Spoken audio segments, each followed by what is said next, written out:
Hey, I'm Lucas with Revisa Luxury Vans, and this is a full course from start to finish showing you how to turn any camper van into a tiny home on wheels. Today I cover the full installation of this subfloor behind me here. This is the just roaming Columbia floor that is paired with the Rixens system. You can see we have 3/8 PEX lines coming out of the floor here. There's also heat transfer plates. And this is so you can have radiant heat through the whole van, and that's a glycol system, so coolant is flowing through the whole entire floor system, and that prevents freezing with the pipes in the extreme winter conditions. There's a bunch of benefits, and I'm surprised by anyone who can remember specs as a YouTuber. I'm not that guy, so I'm going to read them to you. This whole subfloor is 60% the weight of plywood. So just under here is 3/4 inch reinforced fiberglass high density foam. And then on top of that is just a 1/4 inch Baltic birch template. This floor also isn't prone to rotting, so you're good there with any moisture that comes through. It says it's 3 times more insulating than plywood. No need for additional insulation. I know a lot of people will build furring under here and then lay insulation in between the furring. I've actually done that myself on my first van. But it's kind of game changer when you've done enough of these vans to just have something that's glued down, ready to go, and perfectly cut. So another benefit they say here is that there's sound deadening, so you don't have to put butyl tape on the floor. Below I'll actually link a video that shows you how to trace, template, and cut the whole subfloor if this isn't the route for you. This is obviously not for everyone. I believe this floor is about $4,500, and it's not just about the floor. This is about the hydronic heat. So it's not just $4,500. That means you're gonna go with the hydronic heating system, which is another couple $1,000s. But if this is the route you wanna go, I highly recommend it if you can afford it. It is like nothing else to have instant hot water, hot air, heated floors. You can preheat the engine and also capture heat from the engine while you're driving on your way to camp. You could be heating the whole entire system without using the furnace in the rear. So this is the floor that's going to be put in, and keep in mind this is only the back section. I got 2 other sections right there. Before I clean the whole floor with rubbing alcohol, I'm just going to take 80 grit sandpaper. Doesn't really matter what it is, 80, 100, 120, and I'm going to rough up the top of each rib. So not in the valleys, but the tops right here, because that's where the glue is going to go and the floor is going to sit. So I'm just going to run through and do that.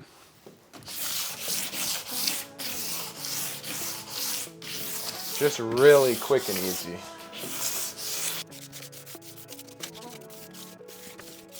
Now that the sanding is done, I'm just gonna go through with 99% isopropyl alcohol.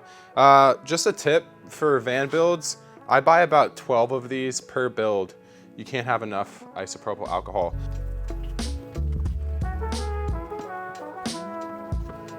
Everything was properly cleaned, and then I went through with some Rust-Oleum primer, and I had a bunch of tiny little bare metal scratches just from making my move from the shop to here.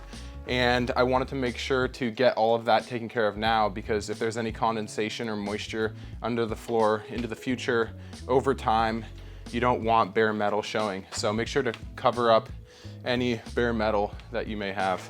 Right now I'm gonna test fit the most rear piece, and then I'm gonna take a marker and I'm gonna trace right here, just so I know where to stop my first bead of urethane. And then I also have to pile up the urethane at the connector points. So all the way across sideways, I have to fill in the ribs of the van to be flush with the floor. So when it dives down and then back up, I have to fill that valley up with urethane as high as the highest point of the ribs.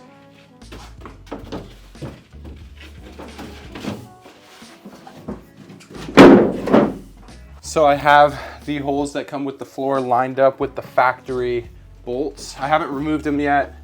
I just didn't get around to it, but it's lined up perfectly. So now that that's lined up, I can trace this line. It doesn't have to be perfect, it just has to get done.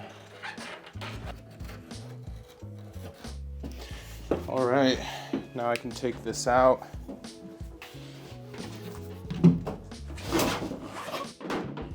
Now I'm just gonna get the next piece lined up and then traced as well, and continue on from there. Now I'm just gonna take off all of these factory hooks, and then we're gonna save a lot of these bolts that are gonna go through the fiberglass floor. All right, now for the fun part. I got my first bottle of adhesive ready to go.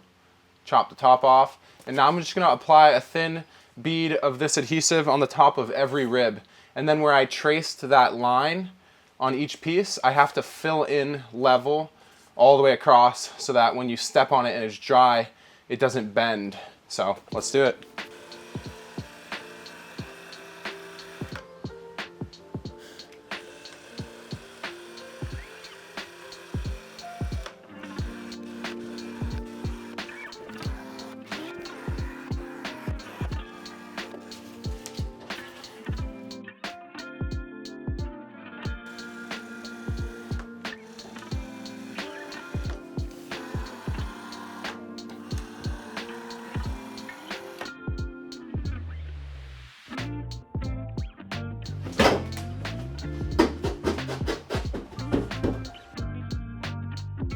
All right, and finally, we're on the last piece.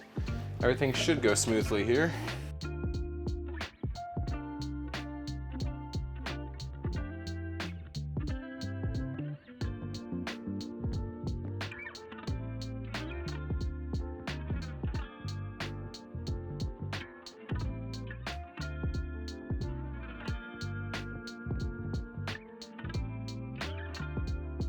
All of the pieces are in, so I'm just gonna walk around and make sure there's good contact with all of the adhesive in the floor. And I wanna bounce so I can put a lot of pressure so that it squishes the adhesive down. And then after, I'm gonna come in with any heavy object I can find, and I'm gonna place it down on the floor. A lot of people will have the clamps that go up to the ceiling and clamp the floor down. That works if you have those, but I just don't have those.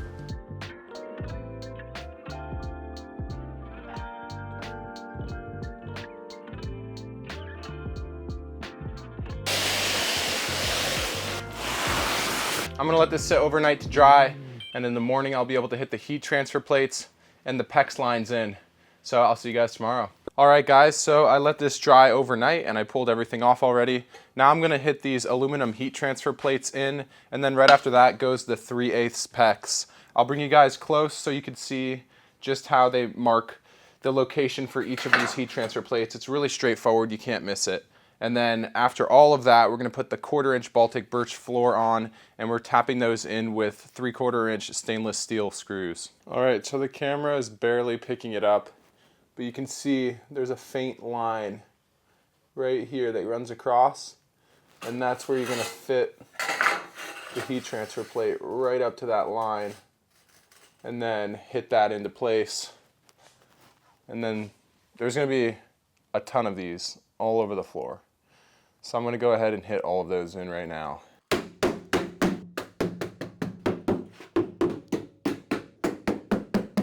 Now that the heat transfer plates are in, we're gonna do the PEX line. And it's important to know where you wanna store the whole Rixens Hydronic Heating system.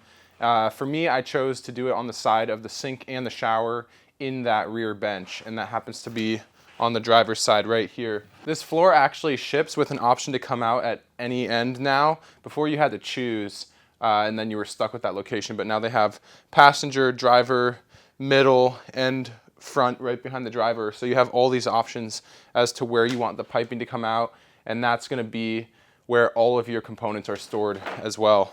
So make sure you have enough space wherever you decide you're gonna come out. Give yourself enough piping right here. That's more than enough for me to decide where to put the tank. Just take the mallet and hit the pipe into place. Really satisfying. So I'm gonna go ahead and hit this all the way up. There's only one right way to do it. You can't mess it up. You just follow the lines.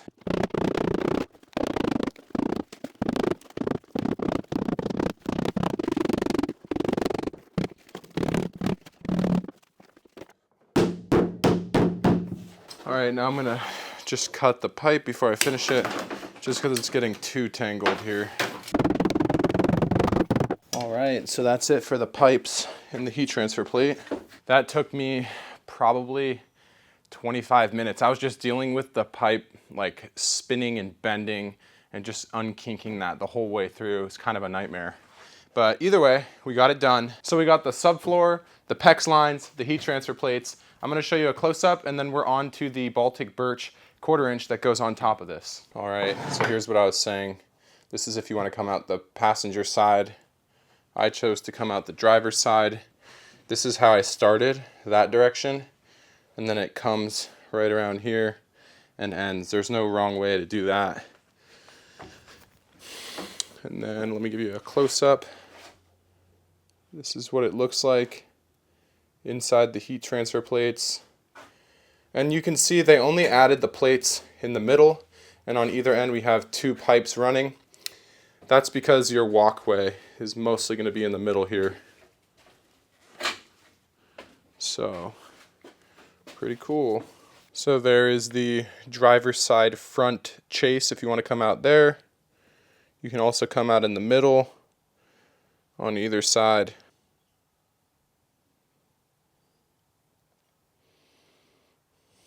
Now that that's all in, I have the 1/4 inch Baltic birch floor that goes on top of it. This comes with the whole kit, and it has the locations of all the pipes and the heat transfer plates perfectly marked on the plywood. I'll show you that in a second. Coming at an angle, and then we just have to feed the pipes through here.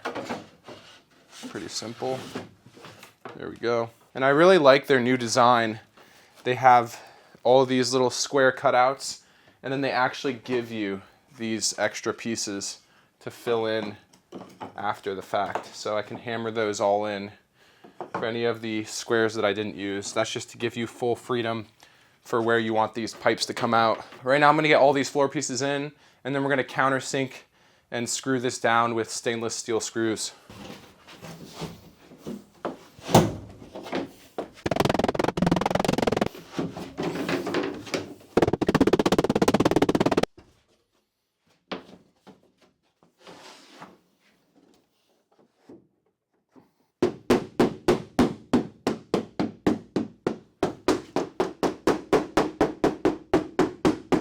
All right, so we got the whole subfloor in.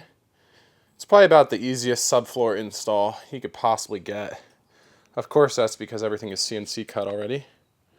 But here's a close-up of all the markings. So you can see we got the full heat transfer plate outlined right there, the pipes, and then those curves. And that is crucial so you don't screw into these pipes. All right, now I'm gonna screw down the 1/4 inch subfloor to the base, and I have my countersink bit. That's so the screws can sit flush with the top. And then I just have number 8 3/4 inch stainless steel screws. You could pre-drill these all the way through, but since it's high density fiberglass foam, I just want to make sure I can get all the grab that I can. All right, before my camera overheats, I'm just gonna give you all the tips and tricks necessary to get this done. Again, the most important thing is do not hit any of these pipes. They also have the heat transfer plates outlined. I'm gonna get right in between the 2 heat transfer plates where they meet. It's not the end of the world if you hit one of those. You can see I already have a screw here and here. Another key thing to take note is wherever the Baltic birch pieces meet, that's where you wanna have a screw on one side and the other to pull the floor flush at that connection. My rule of thumb is every 10 to 12 inches, I have a screw. That's this way and this way. So it's gonna be like every 10 to 12 inches all the way through.